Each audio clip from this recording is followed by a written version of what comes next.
پاک پڑھے اللهم صل على سيدنا مولانا محمد وعلى سيدنا مولانا محمد وبارك وسلم صلوا عليه الصلاة والسلام عليك يا رسول الله النبي الضلال صلى الله عليه وسلم. أعوذ بالله من الشيطان الرجيم بسم الله الرحمن الرحيم.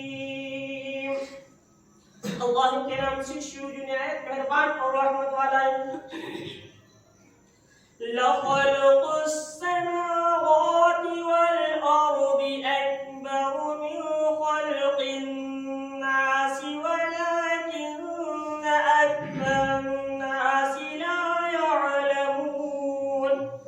ارشاد ہے بے شک آسمانوں اور زمین کی پیدائش آدمیوں کی پیدائش سے بہت بڑی لیکن بہت لوگ نہیں جانتے. بے شک یہ حق ہے. رب تبارک و تعالی ارشاد فرماتا ہے بے شک آسمانوں اور زمین کی پیدائش آدمیوں کی پیدائش سے بہت بڑی ہے. آپ کہیں تک چلے جائیں, کسی بھی خطے میں چلے جائیں, کسی بھی گوشے میں چلے جائیں, کسی بھی کونے میں چلے جائیں, ہر جگہ آپ کو زمین ملے گی اور ہر جگہ آدمی ملے گی. جو ہے آدمی جس جگہ نہیں ہے آسمان اس جگہ بھی ہے. سبحان اللہ. آدمی جس جگہ نہیں ہے زمین اس جگہ پر بھی ہے. آدمی چاہے ہو یا نہ ہو, یہ رب کا آسمان ہے, رب کی زمین ہے. رب تبارک و تعالیٰ نے ہر جگہ اس کی پیدائش فرمائی ہے. کہیں بھی چلے جائیں آسمان بھی ہے زمین بھی ہے.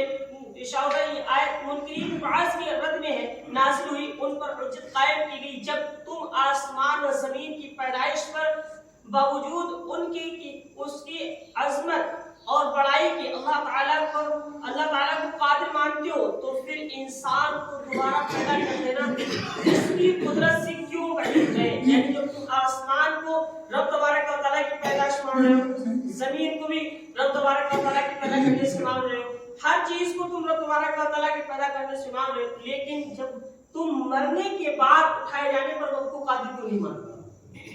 جب کچھ نہ تھا, جب تمہارا کوئی وجود نہ تھا, ایک ناپاک نطفے سے تم پیدا کر دیے گئے, آپ کو تمہارا جسم صحیح سلامت ہے.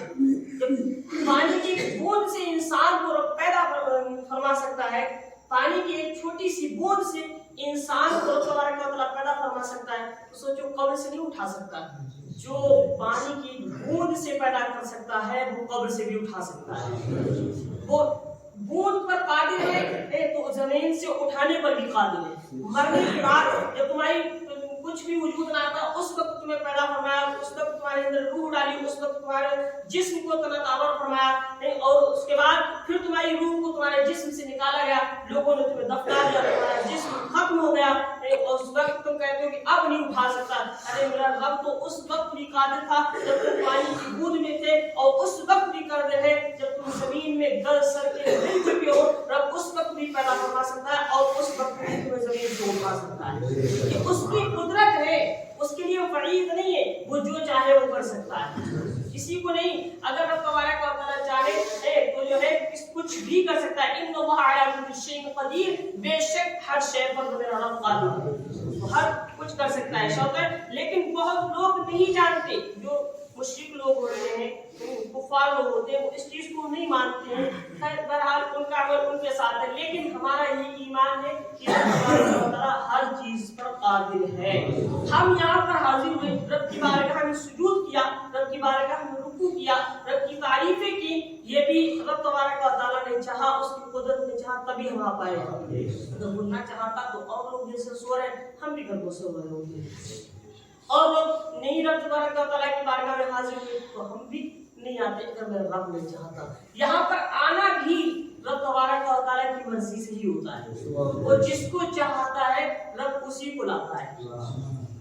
لوگ تو بہت ہوتے ہیں لیکن رب تبارک و تعالیٰ جس پر مہربانی فرماتا ہے نا بلندی اسی کو عطا فرماتا ہے. اللہ تبارک و تعالیٰ سے دعا کریں اللہ تبارک و تعالیٰ ہم سب کو جسے آج حاضر ہونا ہمیشہ حاضر ہونے کی توفیق عطا فرمائے. بہت لوگوں سے مراد یہاں کفار ہے اور ان کے انکار باعث کا سبب ان کی بے علمی ہے. وہ آسمان و زمین کی پیدائش میں قادر ہونے سے باعث پر استدلال نہیں کرتے تو وہ مثل اندھے کے ہیں, اور جو مخلوقات کے وجود سے خالق کی قدرت پر استدلال کرتے ہیں وہ مثل. دیکھیے ایک چیز ہے یہاں پر ہمیں بات سننی چاہیے. جب اللہ تبارک و تعالیٰ